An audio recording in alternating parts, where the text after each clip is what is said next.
Population growth is one of the challenges that risk food security. More space is needed to grow more food, but at the same time, more space is needed for more people. This is especially a problem in Australia. The habitable land in Australia is also the land needed to farm. Only about 10% of land in Australia is suitable for crops or people. Population growth is an increase of the number of people living in an area. Growth in an area can either be from birth rate or immigration. Although Australia is progressing in building cities and lots of land for houses, in exchange we are losing agriculture farmland. Therefore, Australians can't live a full life without enough food. Australia's urban sprawl is increasing around most of Australia's biggest cities, such as Melbourne, Sydney, Perth and Brisbane, which are mostly located on the eastern side of Australia. Australia is not only gaining its population rate from birth in Australia, but also from people migrating to Australia.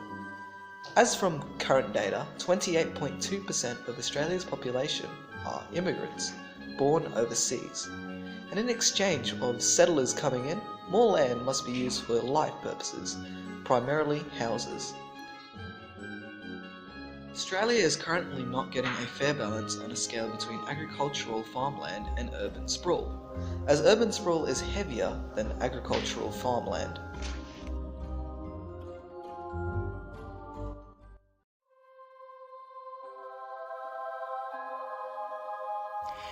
Sydney was historically surrounded by a greater area of agricultural production than exists today.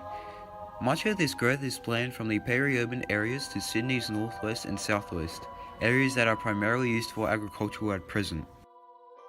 This early 20th century painting, set in the 19th century in Sydney Harbour, we can see the early stages of urbanisation, which involves population growth.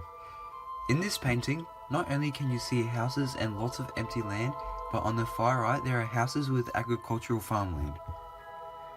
For the time being, agricultural farms were reliable for feeding the population surrounding the farms, as in the later years of the 19th century, farmlands were increased in size and population, as this big step showed that Australia is progressing. In this photo, we can clearly see how Sydney has completely changed from the past 2 centuries from urbanisation, and it's still progressing because of population growth, and all the buildings were once agricultural land.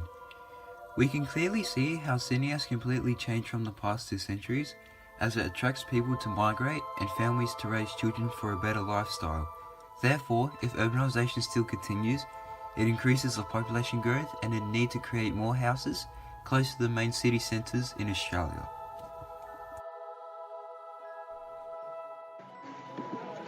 The primary area where population growth is increased in percentage are the city centres, because of many reasons such as work, public transportation, shops and for living purposes. Moreover, Australia's city centres are increasing in population. Therefore, houses and apartments need to be built in order for people to have shelter. In other ways, population growth and urbanisation are like an army of ants. As they increase their population, they create dirt holes underground in order to have space for their population.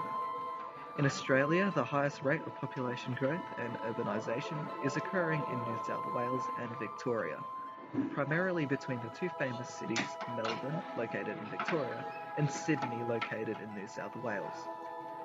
In 2017, Sydney's growth rate was 2.29%, while Melbourne's growth rate was 3.21%.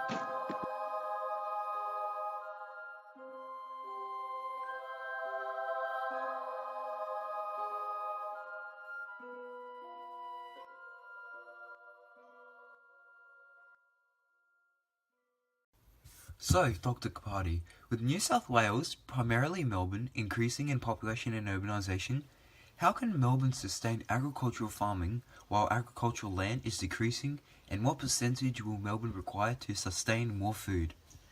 Melbourne's food bowl feeds currently 4.4 million people, and the predicted future population will be around 7 million in 2050.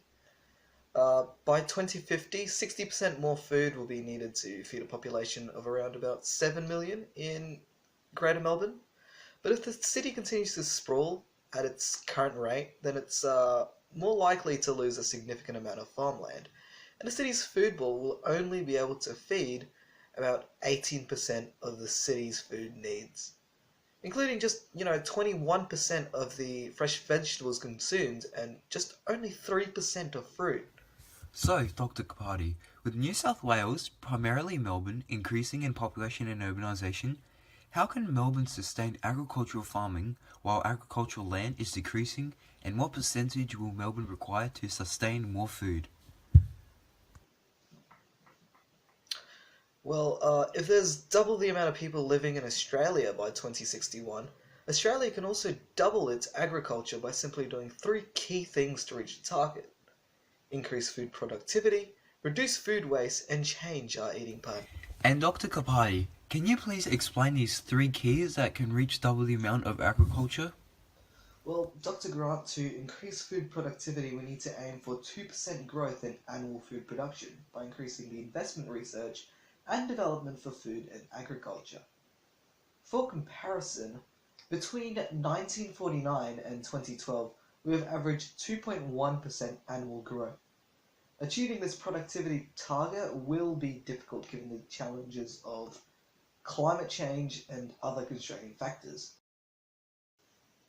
When coming to food waste, we currently waste around 30% of the food we produce. Reducing food waste benefits the environment and the economy. This strategy requires ongoing improvements in supply chain efficiency, changes in marketing, and consumer education. As for our eating patterns, moving towards sustainable diets will improve public health and environment outcomes. Reducing overconsumption and eating more vegetables and less discretionary junk foods represents initial steps in this direction. So yes, there can still be a lot of change in keeping agriculture and that sort of stuff alive in Australia.